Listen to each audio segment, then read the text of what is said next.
Welcome into Triple Zeros. I am Josh Buckhalter. Hit me up. Follow me on Twitter at JoshGBuck. Hit up the Facebook page at Triple Zeros No Ease. Hit up the website clockersports.wordpress.com, and of course the email address is triplezeros@gmail.com. Man, the NBA returned to action tonight, and let me get it out the way and say that the my hometown Chicago Bulls definitely did not disappoint. They are perfectly positioned in basketball hell. They will not be improving their standing. They will not be losing any ground, but they will definitely be perfectly mediocre for the foreseeable future because and this version of mediocre is on the lower end. They're bad mediocre to where, like, yeah, you know, there are some bad teams, but they're fun to watch. This ain't that. So that was just one of the immediate thoughts that came back from the return of All-Star Weekend. But before all of that, before we talk about some of the basketball things that happened, LeBron James weighed in on the Houston Astros cheating scandal and the response from baseball Rob Manfred and how he kind of brushed it aside and as though it was not much of a big deal. Bron came out and said that if he had worked on something, I'm paraphrasing, if he had worked so hard to achieve something and was cheated out of it, he'd be heated, and how baseball has to take it more serious, and, you know, the Astros are cheaters. I don't necessarily know why this was something that was he felt he should speak on. Not saying that he can't. Obviously, you can say whatever you want to say. It just felt like a weird topic because, like, maybe it's because, you know, I feel like every baseball team cheats. So what we're really talking about here is the Astros got caught, and I think that's where their cardinal sin is, that they got caught. If you ain't cheating, you ain't trying. Unwritten rules in baseball. I think a lot of that comes down to the fact that they got caught doing it, and they kind of exposed the underside, the dirty underside that is going on a lot more commonly than we might want to acknowledge, what baseball might want to acknowledge. But it still was funny because you're in the middle of a season, chasing your own playoffs. Not that he's ever had the controversy of cheating or anything like that, but it just was an interesting thing for him to weigh on. Like, I guess not, because it is competitive. He's still an athlete in professional sports, and he's weighing in on how he would feel about it. It was just still an odd headline for an odd thing to make headlines. LeBron weighs in on the Astros after all of the talk that's been going on about it back and forth. I just thought that was funny. Like I said, they're in the middle of a playoff chase right now. Looking good, in my opinion. I still think that the Lakers will be the representatives out of the West, but LeBron decided he had to weigh on the Astros. Like I said, post All-Star break, post All-Star game, man, a lot of wild things happening. A lot of thoughts just being espoused right now. A lot of news breaking because guys it's only 20 some odd games. It's under 30 games left for the rest of the regular season, and now you have teams getting ready to gear up for the playoffs, such as the Lakers. And I guess LeBron took this time to pontificate, and this is what it was about. The Astros cheating. Look, like I said, I think maybe it's just because I'm a little bit jaded about the fact that this is a baseball team cheating, because I think that all baseball teams cheat. I just think that what the Astros' mistake was that they got caught. If they hadn't got caught, I don't think anybody knows anything, nobody says anything, and just keeps on moving. Now, granted, it was a pitcher that kind of blew the lid on this a little bit too, but at the same time, I mean, I still feel like it's more common than many people might want to admit, just because it's baseball, and I feel like it's always been that way. That's just a thought. I guess if I definitely can't criticize LeBron for sharing his thoughts if I'm going to share my 2 cents about the fact that I really don't think it's that big of a deal. Like, I talk about it because it's interesting that they're getting blown out of the water like this. And honestly, I think what's more interesting about this is how blatant it was. You have audible signals being relayed from the dugout or from the bullpen, and audio devices, and stuff. Just seems very, very lowbrow for a major league team. Like, even the Patriots are sending in spies to, like, catch stuff in cameras off to the side. You know what I mean? Like, catching glimpses of packages and formations and groupings and stuff like that. But, like, banging on the trash can, that's an interesting bold strategy, Cotton. It's a bold strategy. Other news: Kyrie Irving re-aggravated his shoulder injury. He is going to be having shoulder surgery and will miss the remainder of the season. Great idea. Perfect. Listen, people want to talk about how Kyrie is a negative impact on the Brooklyn Nets and while I can't necessarily disagree with that, what I can say is Duh, Kyrie's not a leader. He can't be the best player on the team. I've told you this, I've used this analogy so many times, and it's going to catch on more often when people get to realizing what I'm saying here, how deep this is. Kyrie is not a Batman, but he is better than a Robin. He's not just a sidekick. He can kind of take over at moments and even give you some games if he doesn't have to ultimately be the sole star attraction. He is Nightwing. He is a guy that can hold his own, but definitely you don't want him to carry the series. When Kevin Durant comes back, they're going to be a nasty duo. And I think a lot of Kyrie's missed time before this was a little bit of them anticipating him not necessarily being utilized this year because they're kind of really going for it next year. But also, the shoulder kind of, if it was bothering him, this is the perfect excuse to get it shut down. Perfect excuse for him to go and get healthy. And again, you're not trying to win a championship this year. Point blank period. Despite how much better people say that they are without him, Irving that is, on the floor, the Nets aren't winning a ship without him and KD. So, get them both healthy. Do the surgery now. Probably could have done it a little bit sooner, but maybe they didn't want to leave any room for him to come back and play still. So they do it now with their nearly no chance.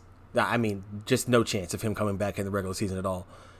Get healthy for next year. Make a run. I told you, Brooklyn made moves that I am a big fan of, and I want to see them pay off. So I'll be rooting for them next year because I don't have a lot invested in it, but I definitely have put some hours in tracking a lot of these moves and seeing how it all shook out. And Kyrie and KD are two dynamic scorers, and I think when KD comes back, I think these are two guys. A lot of teams need the vocal kind of leader to kind of rally the troops, but I think those two, with a team around them like Brooklyn has, can thrive because the Brooklyn team kind of drives itself. The rest of the team kind of thrives on its own of being that kind of also ran group of guys who had to kind of the ragtag bunch kind of guys to where you can drop those two in and kind of let them do their thing, kind of satellite. But at the same time, they're going to have to find a way to. I think that's probably the reason why Kyrie waited so long as well. It's a third reason possibly why he waited so long, because you do want to get some time on the floor.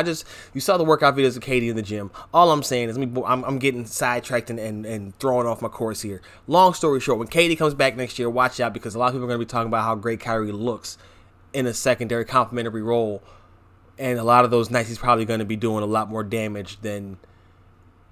Maybe not a lot more damage, but he's going to be doing some more damage than KD is because I think KD is going to be a lot of facilitating, a lot of ball handling, but not necessarily going to be trying to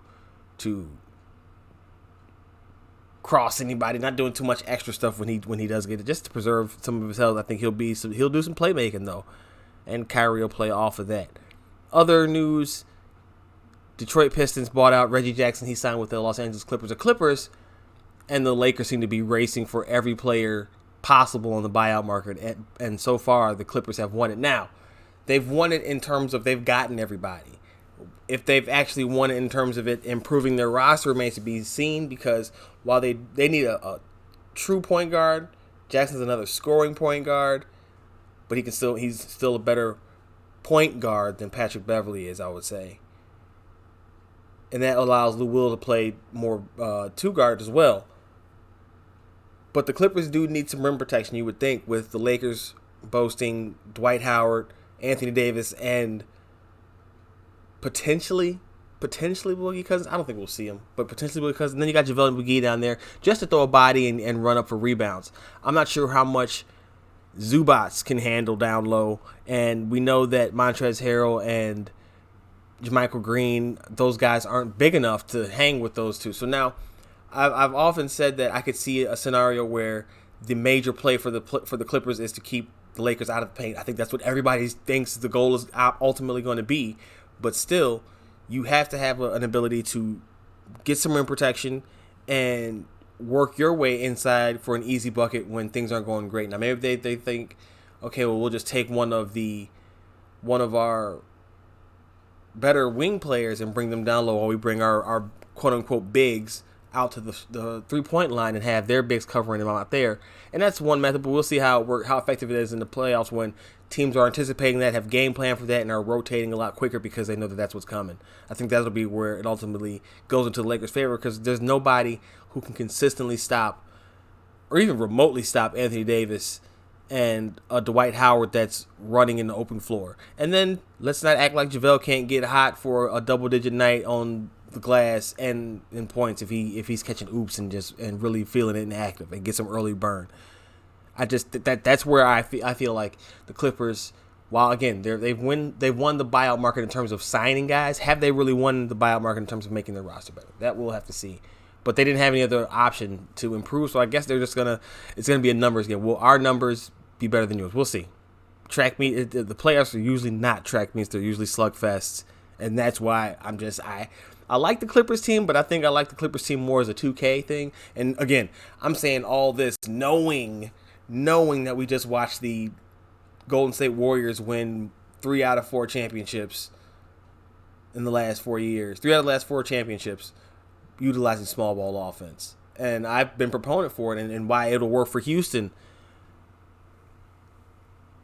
Maybe I'm just selling the Clippers short because I haven't seen them play at full force enough. But I just feel like they're going to need, when it comes down to it between them and the Lakers, I think that would be ultimately Houston's downfall, is that they can't bang down low with the Lakers. So there's a reason why I picked this team to be come out of the West. It's not just the fact that when they first got LeBron and Anthony Davis, they were the clear top team in the conference. It's just that combination makes it almost impossible to defend them consistently night in, night out, especially over a 7-game series. So, and then the Cleveland Cavaliers part ways with head coach John Beilein.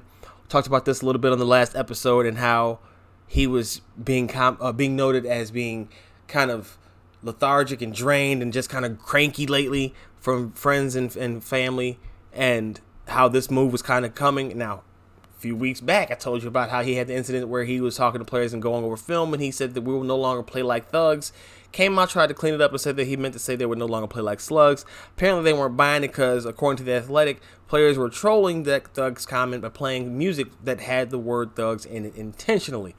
Now, Andre Drummond, the center, recently traded from the Detroit Pistons to the Cleveland Cavaliers, said that the Cleveland Cavaliers situation is far worse than what is going on in Detroit. This is a mess. Beilein, again, just signed a 5-year contract, 67 years old, though I'm not sure what they thought he was going to be able to do. I know they wanted to get a young team, but they didn't really go all the way young. That front court is still fairly veteran with Tristan Thompson, Kevin Love. You got Larry Nance there. So that's kind of where things kind of went right now. Granted, you had the two young guards, in Colin Sexton and Darius Garland, but that's not really a paired backcourt. That's a starter and his backup. Now, who you want to start is up to you and your preference, whatever. We're not going to get into that right now. The point is, those two guys really shouldn't be playing a lot of minutes next to each other. This was doomed from the start is what I'm trying to tell you. So that's just one to keep an eye on what happens there. JB Bickerstaff has been promoted to the position, but it's not a good run right now for the organization, GM Kobe Altman, and really anything that's going on for them right now, because Beilein didn't even make it through the whole season. He made it just after the All-Star break. That's rough.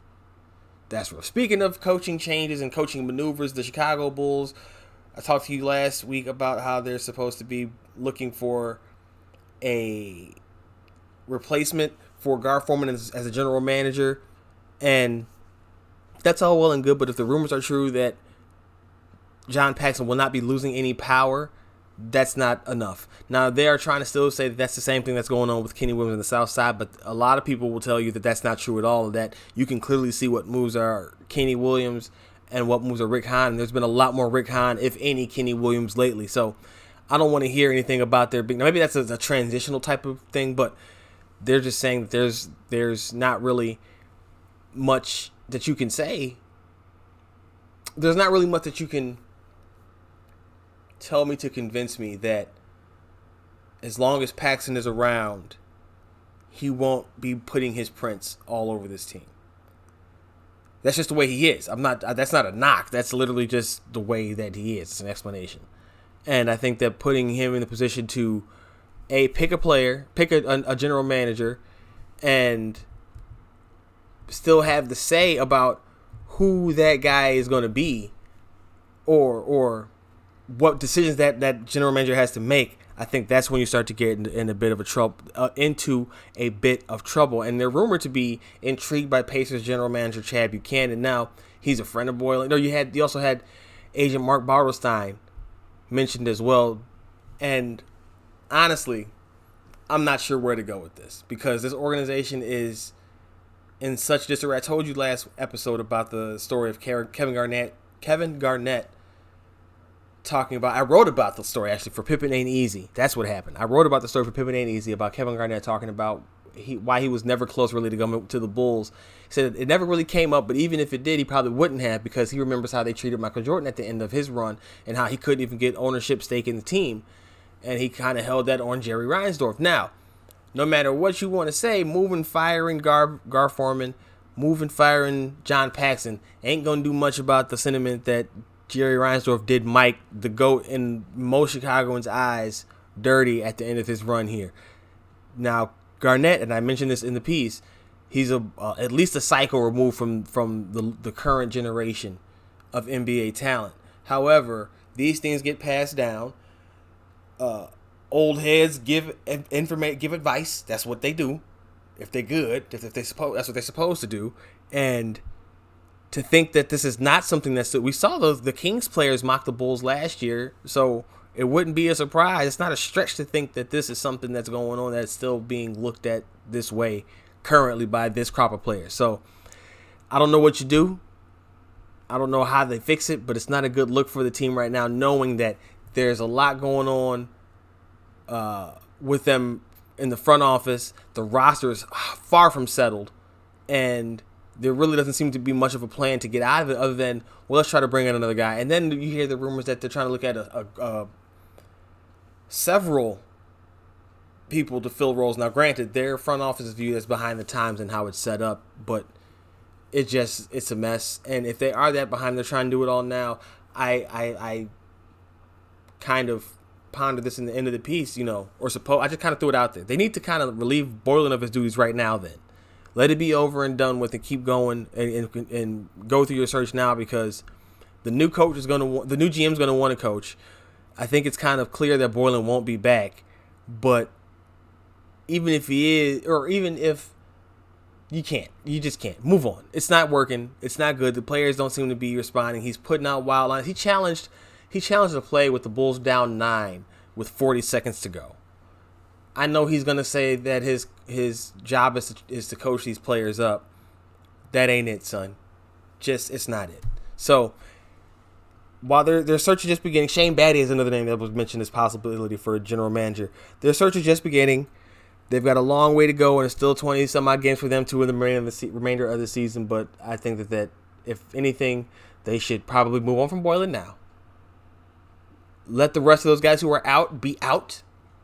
You're gonna try to win as many games as possible, quote unquote, and drop as far as you can in the draft. That's the worst part. Is that they were trying so long, quote unquote, to actually make the playoffs. That they're now in the place where I always talk about them being in basketball hell. They are, I believe, 5 games from the number 1 overall pick, which they won't be getting to.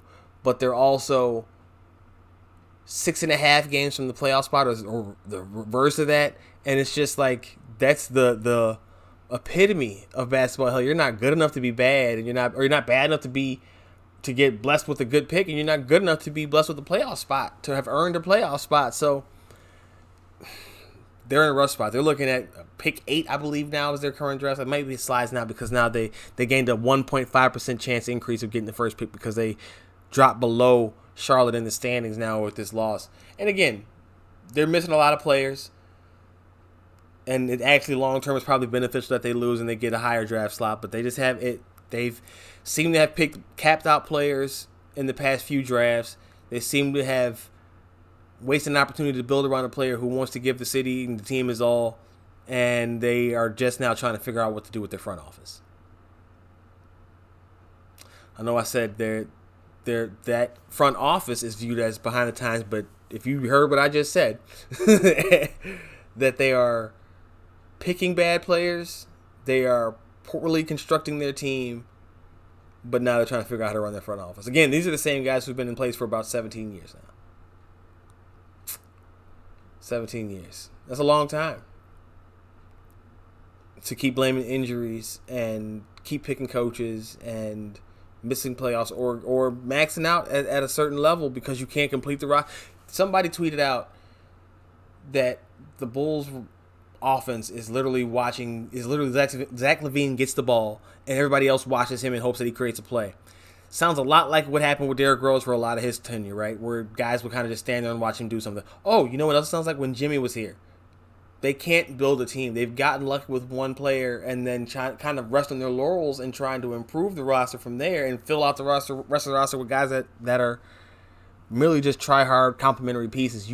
This day and age, you need 2 stars. You needed 3 last year. We'll see if it goes back to that. But at least today you need 2, and they have maybe 1. Who knows? I'd like to see what Zach can do with a lot better team around him. He has some steps that he still needs to take personally in his game to grow, but the man is putting on. I think he had, before the All-Star break, he was one of 10 players with a 25-4-4 stat line this year, or to ever not make the All-Star game. And 3 of them were this year, and 2 of them were guys who have been injured, Kyrie and Karl Anthony Towns. Zach was out here making history for being snubbed. That's crazy. Going to take a quick break. Before I do, though, again, follow me on Twitter at Joshy Bucket, up the Facebook page at 000 no E's. Hit up the website, clockersports.com. The email address is 000@gmail.com. And when I come back, we're going to talk about some NFL stuff. CBA just got ratified not ratified. That's jumping the gun. CBA talk coming up. Going to talk about some Bears news and, of course, a few other things in a moment. Be right back. 000.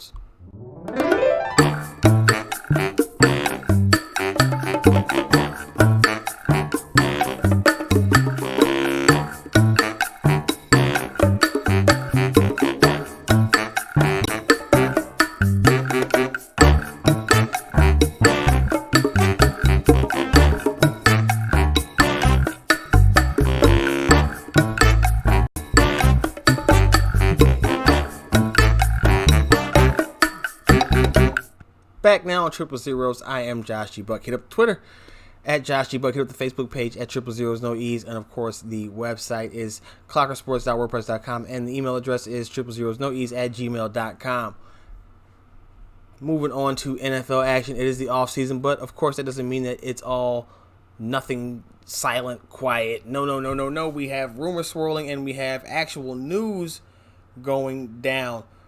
First and foremost, the big news of the day is that the CBA was agreed upon by the owners. A couple of the big points, and that's a lengthy list of adjustments that are going on. I tweeted out, so you can go ahead and check out the Twitter, again, at Josh G. Buck, to see all of the details that were sent to players. But among the chief things were 17-game season, 3 games in the preseason, and there will also be 7 playoff teams. Now, of course, along with that, there will also be reducing the amount of bye weeks to 1 team per conference gets a bye week, the top seed only. And that means we would have 6 games in Wild Card Weekend. And the big thing that was coming out of this was the wage scale. So you had your regular salary for games 1 through 16. Now they want to make game 17 basically be like a playoff game where you're capped at a certain amount and everybody makes that amount. So even the highest guys, no matter what, they're getting that. Now, that's all well and good when you're getting the playoff because everybody makes the same thing in the playoffs. I don't know if how many people know that, but everybody makes the same amount of money game to game for a playoff game. But if you're doing that to the regular season, now you're essentially trying to get them to play, I don't want to say game for free, but it's definitely at a reduced rate, a greatly reduced rate for less incentive. So game 17 could kind of be a bunch of backups, except for the few extra teams now who are trying to make it to the playoff field. So I'm not sure how this is really going to be a good thing because we don't see enough good quarterback play as it is now. Of course, you're going to see a couple of defenses. I think that the 2 teams that would have made it this year would have been the Rams and the Steelers, 2 teams that had serious quarterback issues and really issues all over the offenses, but had defenses that could keep them in games and even win them games.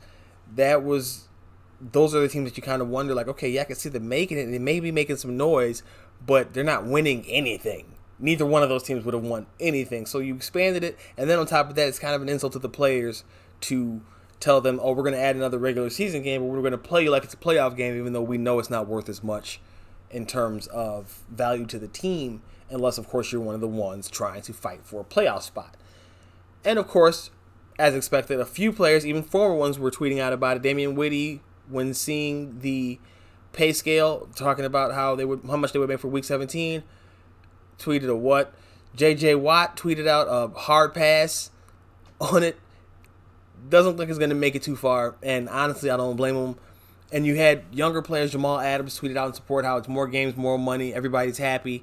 Richard Sherman quote tweeted him saying it's not that fast. You know, you got to call them because it's never that simple. And I agree.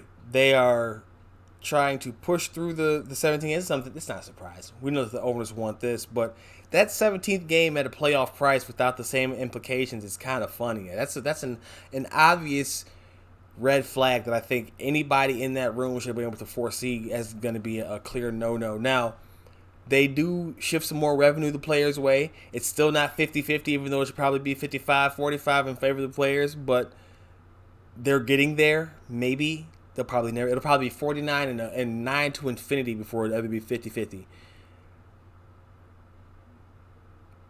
But that just doesn't seem like a good breakdown. Now, they've also did some things to the medical system, the healthcare system that they have in place, and a lot of things. And this CBA could be in place as soon as 2021.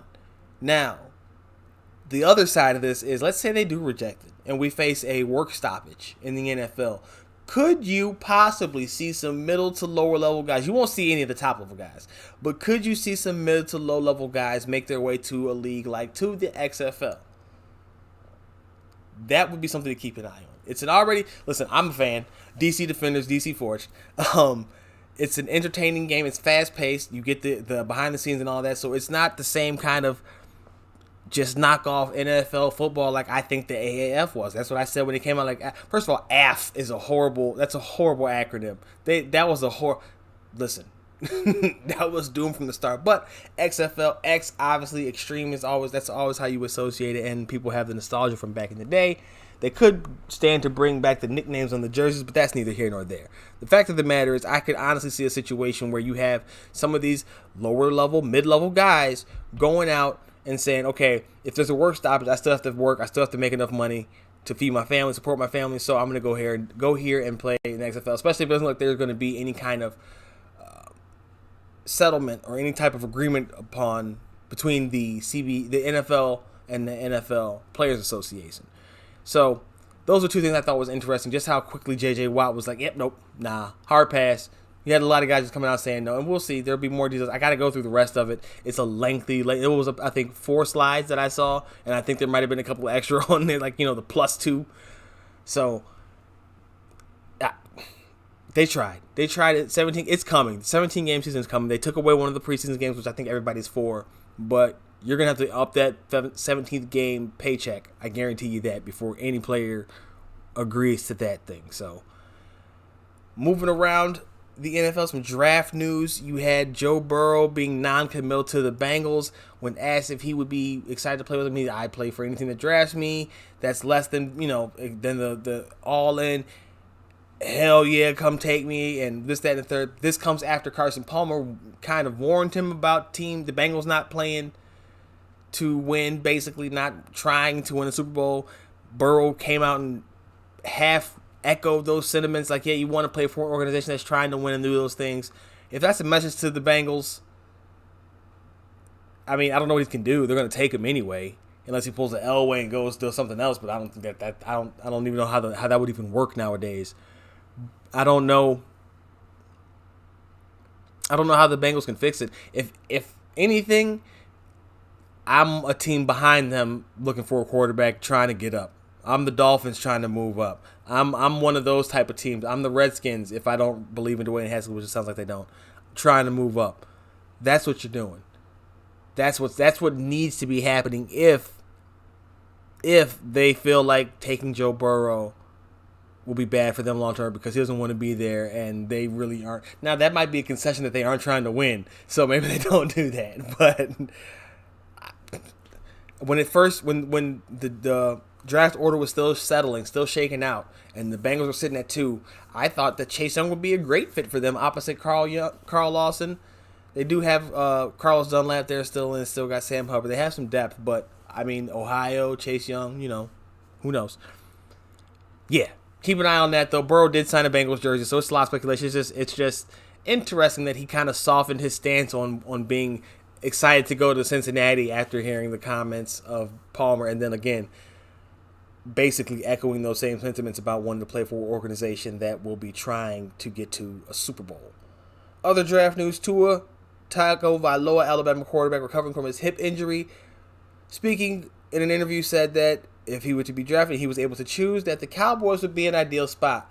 That is notable both because, well, it's Dallas, and he's actually making a claim on what spot would be ideal. You rarely hear that, especially from a quarterback nowadays.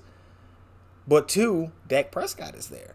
Now, is Tua saying he'd be good to go there and learn, and he knows that that's a system that he could thrive in, ultimately given the chance? Or is he saying, get rid of Dak and take me? I don't know.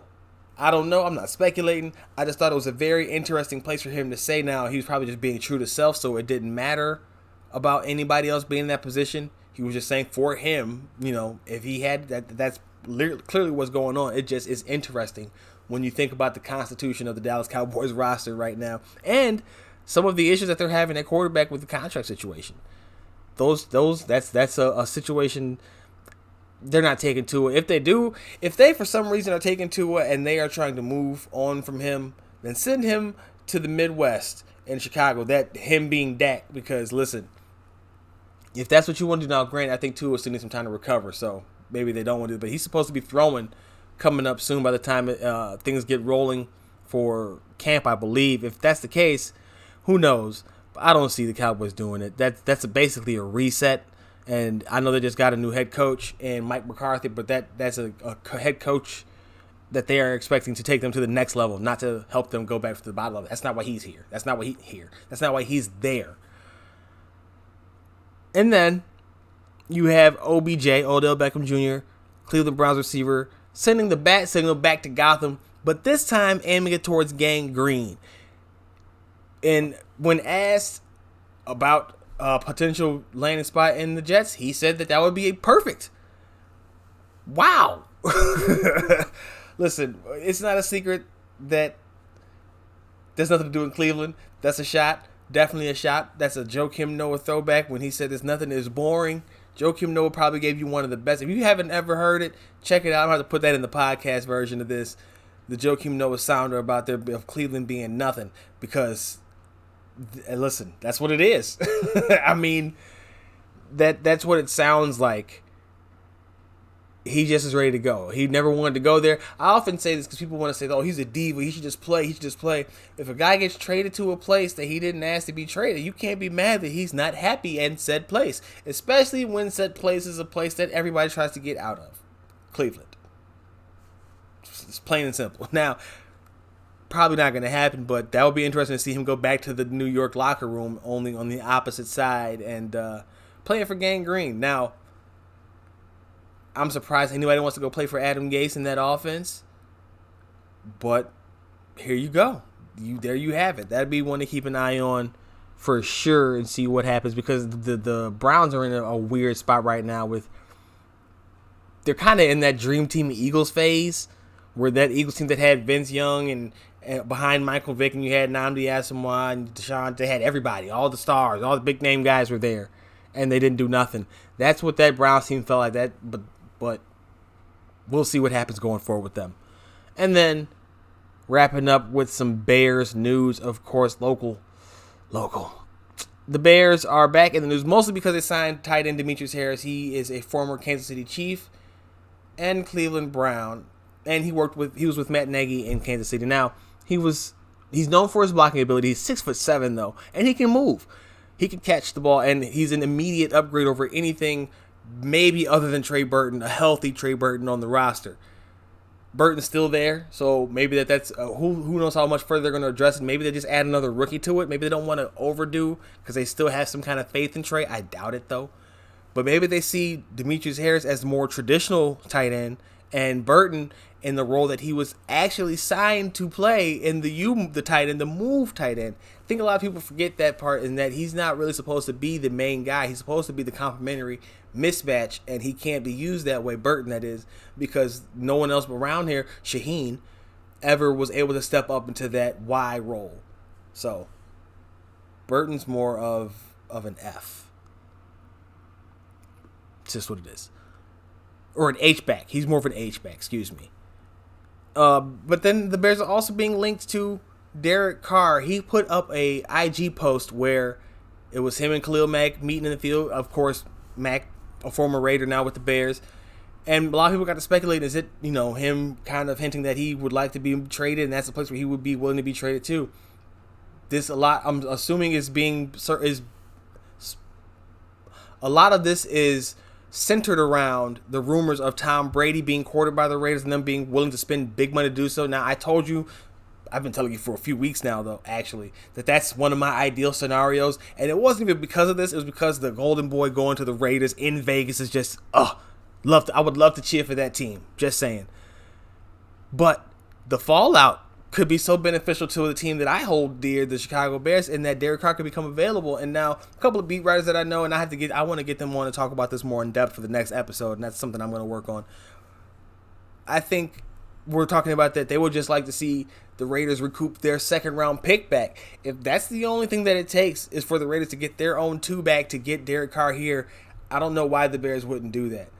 And see, I'm of the volition that there's 2 ways you can go about this offseason. They don't have a lot of cap space, but they can make enough to do one or 2 things. They can improve themselves in a couple of key areas with some big name free agents, fill out the rest of the roster through the draft, and hope for Mitch to progress, and then come back with another plan after some more roster gutting moves next year. Or you go all in on a quarterback and you use your draft and whatever little cap left you have to fill in the blanks, because the quarterback is that important to anything that you're trying to do. I think it's clear where I fall on this. The latter group, you go all in on the quarterback and you fill in the rest of the gaps because the quarterback is that important. And to that end, I have been a major proponent of them going to get Teddy Bridgewater. Still am. Still my top choice. Number 2, though, would probably be, if it's for that price, the second round pick, would be Derek Carr. Go ahead and make that move. I don't want to see, I would take these moves over any other move that they would make. Those 2, in that order. Teddy Bridgewater, Derek Carr. And then you can do either one of those and still draft a 4th round, 5th round quarterback, because you can get a few years. I don't think Teddy's going to get more than a 3-year deal. Kirk Cousins style 3-year deal. And less money for sure. Carr has an opt-out, I believe, after this year. I don't see a downside to doing either one of those deals if, again, that Derek Carr price cannot enter first round territory. Clearly, the Bears don't have one. And it can't enter more than 1 second round pick territory either. That should be the top that you have to give up. If you have to give up a second and something else, a 6th, maybe some talent, maybe some low level talent to go along with that. That might be something that I do. Maybe you throw in a contract that you don't want to balance that out in the back end. Maybe you throw them Prince because they need some back end help. Or I saw it tossed out, throw Leonard Floyd in a pick sweetener to get Carr back. I don't think that'll be enough. I don't think they need Floyd. They do have Clelin Ferrell and Max Crosby there, 2 guys who are not great. They're getting better. Clelin Ferrell started to come on later on in the year. Max Crosby was actually the better end between the 2 for most of the season. So I love this time of year, but I also hate it because there's so much speculation, so much smoke. You're not sure where the fire's coming from, but there's so many possibilities. Hope springs eternal, as they say. And I actually wrote for the blog, clockersports.com.wordpress.com, about how quarterbacks dominate the headlines, and we're seeing it right now. And look, I talked about quarterbacks 3 times in the past 12 minutes. So that's just how it goes, man. Quarterbacks dominate today. They're going to dominate it now. They're dominating the headlines, and especially in Chicago, where they are a quarterback-hungry team, a team that is completely dissatisfied with what the organization has done. Whether you're a fan of Trubisky or not, you're either not a fan of what they put around him, or you're a fan of what they put around him and not him. You're not in between.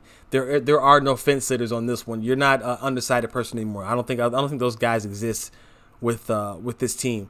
So they got to do better. Hopefully they do better, and we'll see what they do going forward. Again, Ryan Pace said that they were going to be behind Mitch Trubisky, but with all these options out there, it's hard to imagine him letting them all pass and not bringing in somebody above a level. I don't want to see the Daltons and the Mariotas and the Alex Smiths. I don't care. I think the Phillip Rivers and the Tom Brady's are nice, but I don't think it'll be enough, and I think it'll be a waste because you won't get it in the 1 year. I think if you're going to spend that, if you're going to do it, spend that money on a Bridgewater or a Carr, two guys who are in their primes and can grow with this roster. Derek Carr seems like he would be more than willing to come here, and you could get him for the price of a second. And you don't got to give him new money right now, but you probably will because, why would you trade a second and not give the guy new money? Man, you kind of have to pull that maneuver. I'd Bridgewater tops, Derek Carr second, and I'd make it happen. That'd probably be my next piece from Last Word on Pro Football. Dear Ryan Pace letter. I did that for Khalil Mack trade and ended up getting him here. I'm just saying. Not saying, just saying. That's going to do it for this episode of Triple Zeros. Follow me on Twitter at JoshyBuck. Hit up the Facebook page at Triple Zeros No Ease. Hit up the website clockersports.wordpress.com. And, of course, the email address is triplezerosnoease@gmail.com. Until the very next time, you know what it is. Horns.